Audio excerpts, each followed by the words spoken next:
Okay folks, this is part 6 in our replacement of our dual mass flywheel, clutch and gearbox on our Mark III Mondeo. This is the diesel version. Keep watching.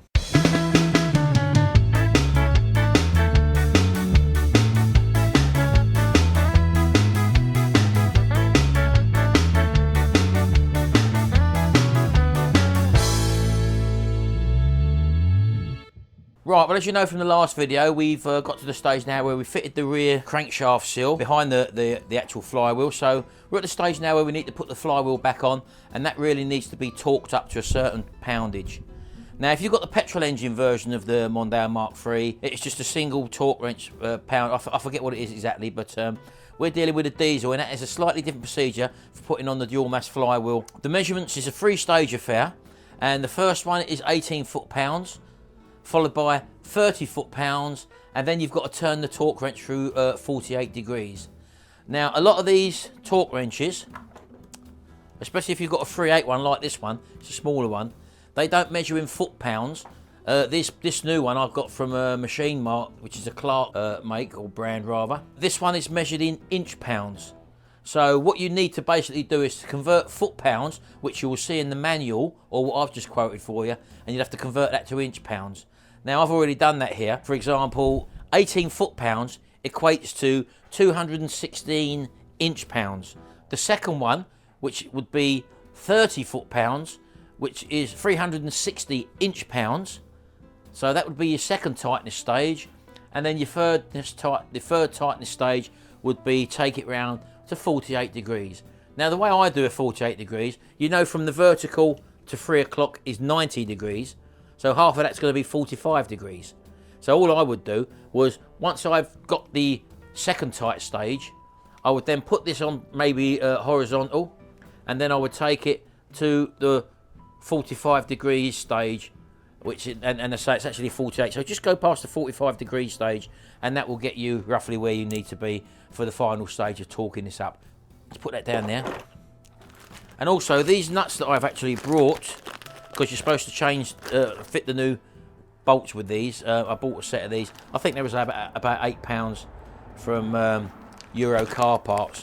And I don't know whether you can see or not because of the camera. I haven't got my macro camera on here today. But these bolts actually come with the thread lock on them. So you haven't got to install the thread lock on them. Once you tighten these up to the specific torque, the thread lock is actually on there in the threads as well. So that should be fine. So let's get underneath now and let's attach that flywheel. Oh, right, here we are then. Underneath the car. And I've got the flywheel here. And the flywheel can only go on one way. There's a little dowel there, as you can probably see. So we've just got to make sure that we locate the dowel. And it's quite a heavy old flywheel, this. So just beware that you know where the dowel is before you lift it up. I can see the dowel. And I'm going to just ease this into place.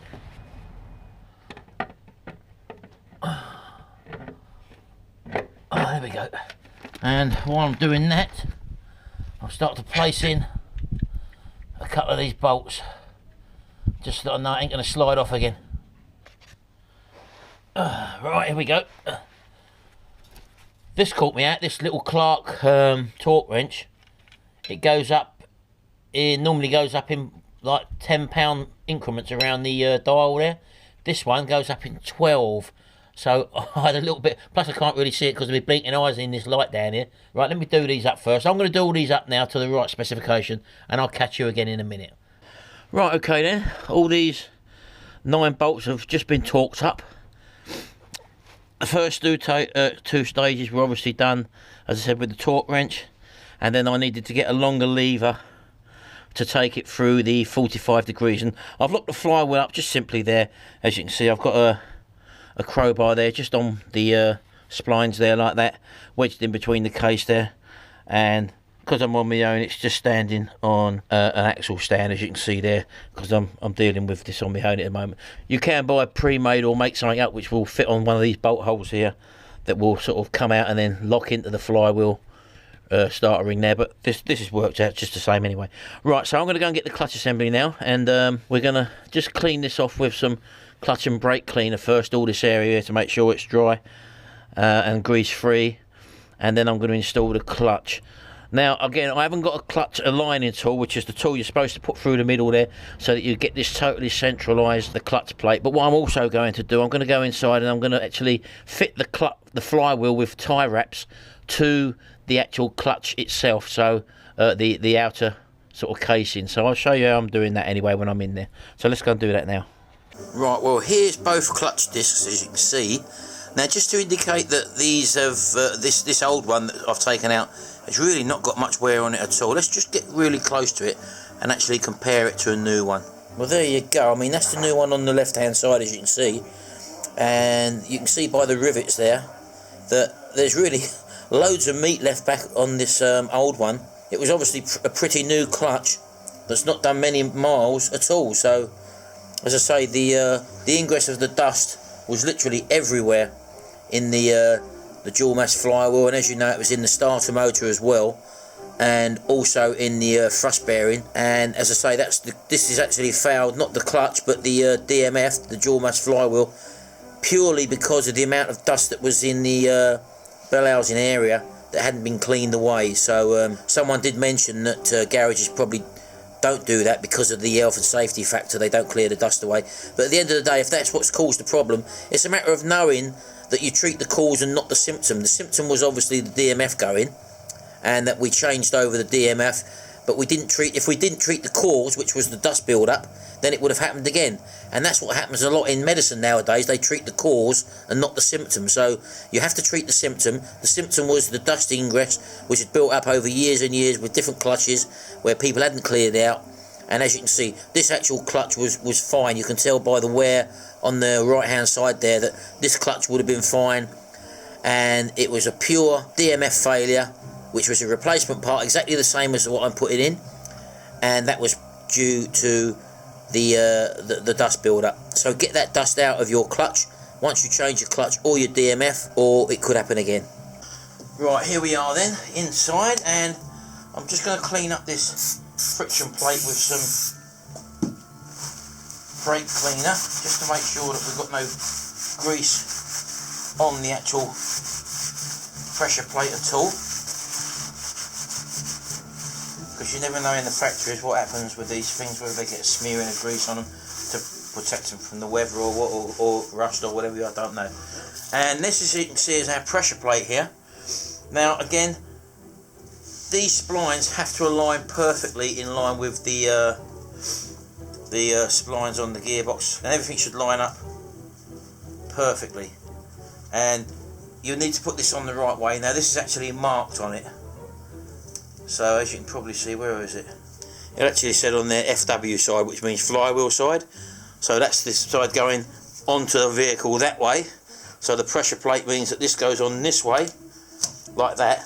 But I don't know if you can see or not, but this actual pressure plate, friction plate there, is actually the same diameter as the clutch itself. So providing you centralise this on this plate and hold it in place, because one of the problems you've got is when you're trying to hold this up this way and trying to clamp it on first of all to get it started, this is floating about, you see, and as it's floating about it can drop, and that's why you need your clutch alignment tool to hold that in place.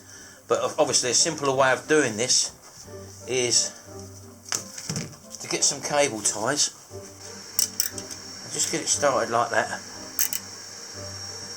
Do the same with another couple. And then obviously the plan afterwards is just to cut these and pull these out once it's in place.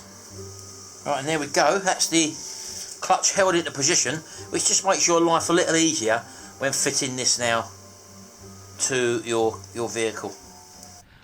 Right. Okay then, here we go. Let's get this light up there properly. It's all been cleaned up now. And now hopefully I'm not going to struggle getting this in now, because the weight is being supported by the cable ties. So you've got to get this lined up. I think it can only go on one way. There we go, we're in place.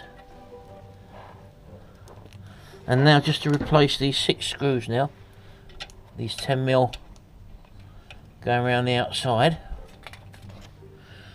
Right, well, what I've actually got here is a bit of 22mm copper pipe with about 2 layers of insulating tape around it, and I've got this 1/2" drive long shafted socket with 2 mounds of tape there which slide perfectly inside that. As you can probably see, it's a snug, very snug fit, and there's no play in that whatsoever, and that gives me this little bit sticking out at the end there, which is just enough to locate on the centre bit right in the middle there, so that when I push this through, as you can probably see, it's a nice snug fit. Pushing that in tight, that's in tight, everything's lined up as it should be there, and now that's in position, I can just go ahead now and nip these up to their correct poundage, which is 21 foot-pounds or 252 inch-pounds. So that's what I'm going to do now.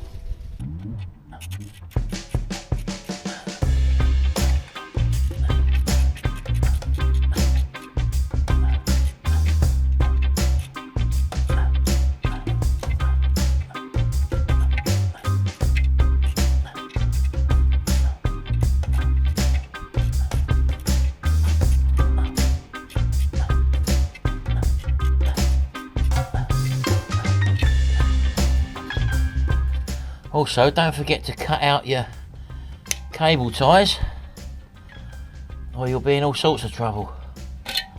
There's 1, there's 2, there's 3. Okay, that's them out of the way.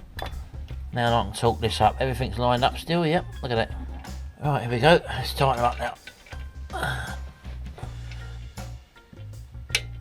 There we go, to the click.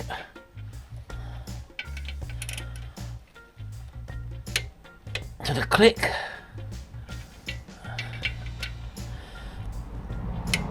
To the click. To the click. So just go around them all one more time. 6. There we go. Withdraw our clutch tool. Perfectly straight, as you can see. And hey presto, 1 clutch reinstalled. Time to get the gearbox. Right, well, I haven't got Gary here, but I'll have to make do with Sharon at the moment. So what I've done, I've got a bit of rope, wrapped it twice around the gearbox, and I've just managed to manhandle the gearbox onto the trolley jack, and I've got Sharon standing here, just taking the weight. Not there's much weight there anyway at the moment because I've double wrapped it around there, so she ain't got to carry any weight. She's just got to literally, as the jack comes up, just take the slack out of the cables. That's why I've wrapped it around twice, so she's not pulling on any weight at all. So let's get underneath. As you can see, I've got it to this far, and I'm going to just have to position you where I think you're going to be able to see, okay? So you'll have to just bear with us on this one. Right, okay, I'm going to start pumping the jack up, shall? Right. So you might see a little bit of slack appear, and just take the slack up, yeah? Yeah. Okay, up you go.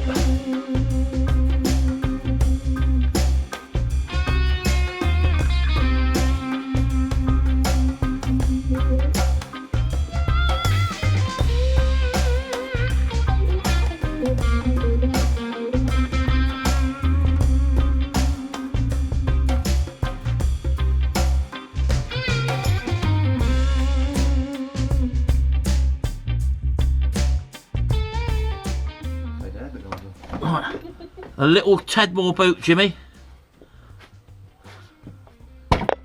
And 1 more. Right, down a fraction more. Stop. That is the gearbox in. Keep it where it is now. Lock it off. Baby, you look like a wild woman. Bloody frozen. Show my poorly thumb. Yeah, it's got a bad thumb, ladies and gentlemen. Look. There. And I'm frozen. Right, gearbox is now in. So again, it was just a tricky little bit there of having someone on the jack just to... Do I let go? Yes, well, yeah. Well, it's too late now, yeah. Right. It's not bolted in. Hey? Freezing, look, dirty. So that was a little bit tricky, but it's just a matter of getting the right line up of the thing. And you really need a couple of people there, unless you've got a transmission jack and it's up in the air. It's a lot easier, obviously, but that's how we done it. We took the weight with this here. Sharon was on top. And she didn't have to put no pressure behind it. It's just as I was jacking it up, she was just taking the slack out of the cable. So I didn't really have a lot to do in weight underneath. It was just more of a balancing act with the gearbox. So I'm just going to go around now, plonk all these bolts in, and then we'll reevaluate. Right, I've done all the bell housing bolts, they're all done up. I've put in that sensor that comes in the back there. If you remember the one I had to do with the 8mm, that's done up now. And I'm just replacing this front bracket now for the gearbox to hang on. And I've just realised that I undone the nuts and removed it when the gearbox was up in the air. It's a lot easier to get to if you do it with the gearbox in the lowered position. So these engine nuts I've struggled with to undo on these on this mounting bracket, but doing it this way, it's absolutely so much easier. So drop the gearbox before you remove this bracket, it makes life a whole lot easier. Right, that's that back in. And what I'm going to do now is to bring the gearbox up, hang the gearbox back on its mounting, and then start plugging other things in. So I'll see you in a minute. Right, there we go, that's that mounting back in. Engine's right back up to where it should be now. Now, it may look it, but it's pretty dark now underneath there, and I'm at the stage now where I need to be able to see stuff, and although it looks pretty light on the video, it's actually pretty dark underneath here now, so even though I've got a light. So I'm going to finish this off tomorrow, and hopefully I'll get the subframe in tomorrow as well. So I'm going to leave this video here. And just one thing to remember here, I'm probably putting about an hour and a half in at a time when I do this, so you're seeing a little bit of a condensed version spread over a period of time, but I suppose in total it's probably going to be a good day, maybe a day and a half's work if you're doing it on the floor. So when I've added all the hours up, I'll let you know the exact time, but as I say, it's a job that I'm doing on the floor. I've needed the help in a couple of places to lift, like as you see with the gearbox, to lift it in and out. Apart from that, everything else has been done on my own. And yeah, total job I would suggest, bearing in mind I've done other things as well, like I've refurbished a subframe as well, so you've really got to allow a good day, maybe even a day and a half, to probably complete this job on your own. Anyway, I'm going to leave it there, and I'll see you again in the next video. Bye for now.